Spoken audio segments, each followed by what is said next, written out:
Hello human beings, it's Cecily here, and this is episode 2 to my Moving Back to Europe series.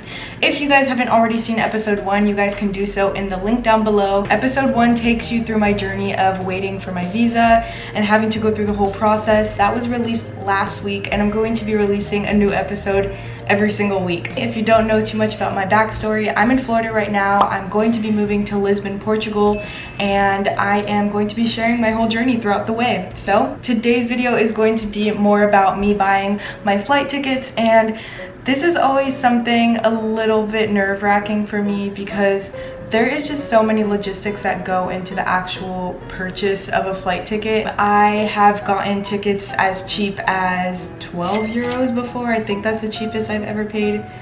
But that is when you're traveling in Europe. It is crazy cheap. So in today's video, I'm going to be sharing the websites that I use in order to buy my tickets, and I have my laptop right here. I feel like buying your plane tickets kind of just makes the whole trip a lot more real. Even though I have my visa, I have my accommodation already sorted, I still feel like this whole thing is kind of not happening. It's still not real.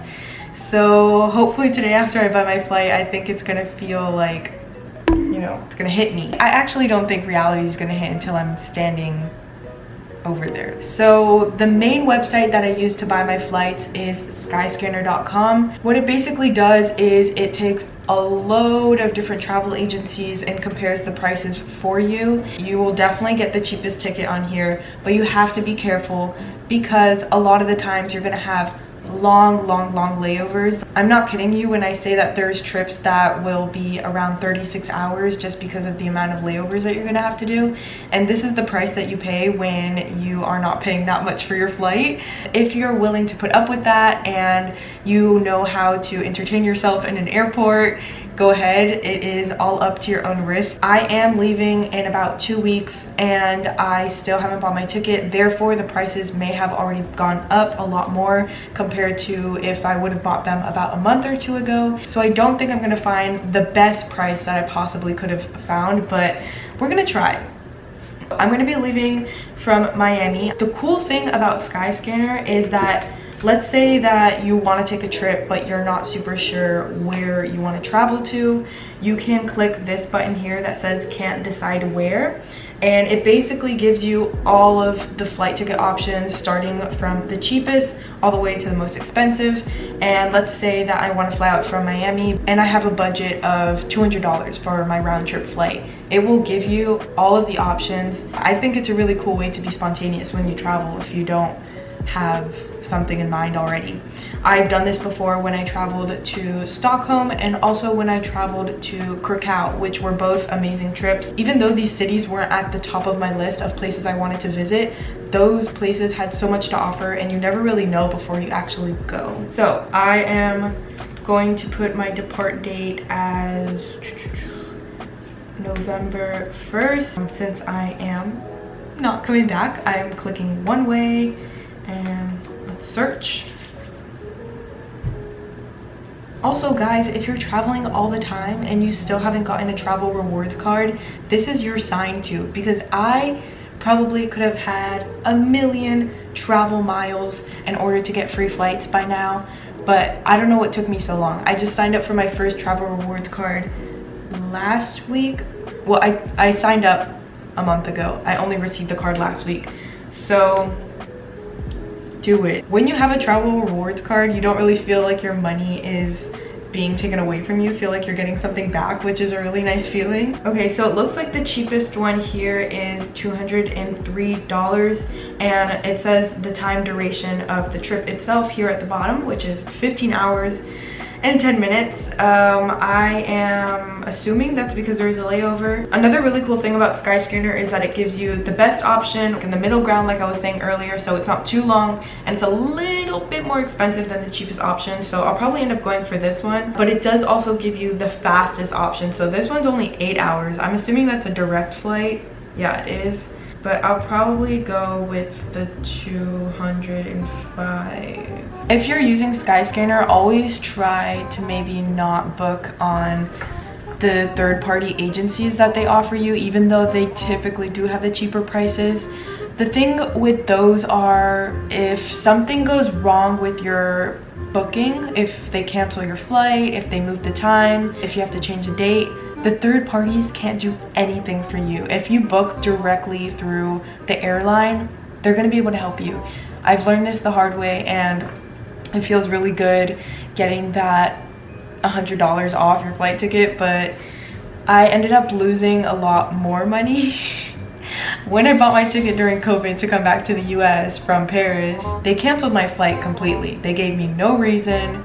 They didn't give me any kind of solution as to an alternative flight or alternative itinerary. And I was just left, you know, fending for my own. They didn't care. Basically, you're risking a lot. Not that much if you don't pay a lot for the ticket, but usually to come back to the States, it's not that cheap. Just be careful with those. And what I mean by that actually is, let me show you. If you go back to the Skyscanner website, so this is the one I chose. This is the itinerary that I chose. And if you go to here on the bottom part of the page, it says book your ticket. And this is the special thing about Skyscanner. Like I said, they compare all of these different agencies that give you different prices. Typically, they pretty much give all about the same price. However, if you can go with a name that sounds a lot more reliable and that you've heard of, it usually means that they have a lot more credibility, and when something goes wrong, they have to do something to help you. Unlike these companies that no one's really ever heard of and won't really do much to help you if you're in a sticky situation. So Budget Air, never heard of it, probably wouldn't book with them. Orbitz, I've literally never heard of it. But like I said, I chose Air Canada. It's a well-known airline and therefore a lot more reliable. There's this airline called French Bee that I booked with one time. That is the one that literally just canceled it and gave no compensation, no refund, nothing. Their most common route is from New York to Paris. So if you're ever flying from there with this company, beware. You get what you pay for. I am not a picky person like that. Just get me on a plane and take me where I need to go. Did this just become a rant video? Maybe. This is my total without my bags, so I still have to add that. I'm picking my seats. Did you guys know that you can actually skip your seat selection? So if you don't want to pay this, because usually just to pick your seat now, it did not used to be like this, I promise you. But now just to sit down, they're like, oh, you want to sit all the way back here? Yep, it's $150. You want to sit up here? Yep, $68. I'm like, girl, I'm already paying $200 to get into the aircraft. That literally just adds on like $100, $120 to your booking, which makes no sense. Also, isn't it a little bit up? Like, I don't know if you guys have ever heard this before. If you sit at the back, you have less chance of dying if the plane crashes. So it's like, yeah, just pay like more than double and you probably will survive. Like, all right. It's not only Air Canada though. All flights be doing this now, especially with budget airlines. I feel like this is where they make their money. But life hack, I'm gonna share it with you guys. Usually, if you look hard enough, right here it's pretty noticeable, but there's usually a skip seat selection. So I actually used to think that this was mandatory to pick where you wanted to sit. You don't have to. If you're not picky about where you end up being put on the airplane, like I know a lot of people like the window seat or a lot of people prefer the aisle. Nobody likes to be in the middle, let's be real. Honestly, I don't care. I've taken so many flights already that I just put me wherever. Like I said, put me on the plane, get me to where I need to be. So I usually just end up clicking this skip seat selection and you don't have to pay anything. The booking stays at the same price that you originally saw on Skyscanner. Usually with all these things like insurance, oh, what did I just say? Insurance just popped up. With insurance, with seat selection, with baggage, your ticket can pretty much go up about $200, $300. I'm not booking travel insurance. Probably should, never do. Let me go get my wallet so I can pay. Here's a tip for you guys. Every time you purchase a flight, make sure that the date is correct and the time as well. You don't want to get to the airport. This has happened to me before, by the way. You don't want to get to the airport and they tell you that you're actually flying out a week from now instead of that day. That is not fun. I remember that happened to me. Where was I flying to? I think I was flying back to Paris. I arrived to the airport. The flight said 1 p.m. on like a Saturday and I thought it was on a Sunday.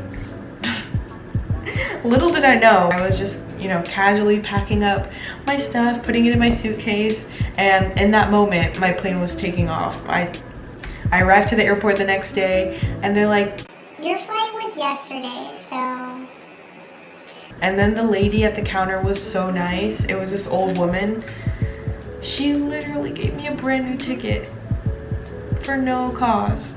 I was like, don't put yourself into that situation. Don't give yourself a near heart attack. And check the date. Check the date on your booking. November 1st, baby. I'm leaving so soon. All right, I'm gonna click purchase. I just received my confirmation number and it's official, baby. I'm going to Lisbon. Before I sign off from today's video, I do want to have a moment of real talk. I am super ecstatic that this is becoming more and more reality. I have been working at it for the past 2 months, I'd say 2.5 months now, in order to start this new beginning, this new chapter. Growing up, I was very stubborn, just really wanted to have like my own way of doing things, and I really like to be in control of what I would do with my time. Living in England and then in France for the past 4 years really taught me that it is up to me to decide if I'm going to live the life that I want to live. And that is a big reason as to why I have also decided that I am ready to embark on this next adventure. Of course, this process of arranging everything in order to move somewhere completely new is not an easy one, but knowing that it's going to put me in a position where I have everything I need to thrive is exactly what's pushing me every day in order to continue this process, continue this journey. I'm very much looking forward to everything that is going to be happening within these next few weeks. And now that I've just bought my ticket, it just feels very real. I will be documenting my whole journey. I'm going to be sharing everything from me packing to me setting my first foot on to Portugal. I'm just so lucky that I get to have you guys with me throughout the whole journey. Your guys' endless support and beautiful comments always manage to make my day, so thank you guys so much for that. If you guys want to stay tuned for every episode that's going to come out in the future, don't forget to subscribe, and I will see you guys in next week's video. Bye everyone.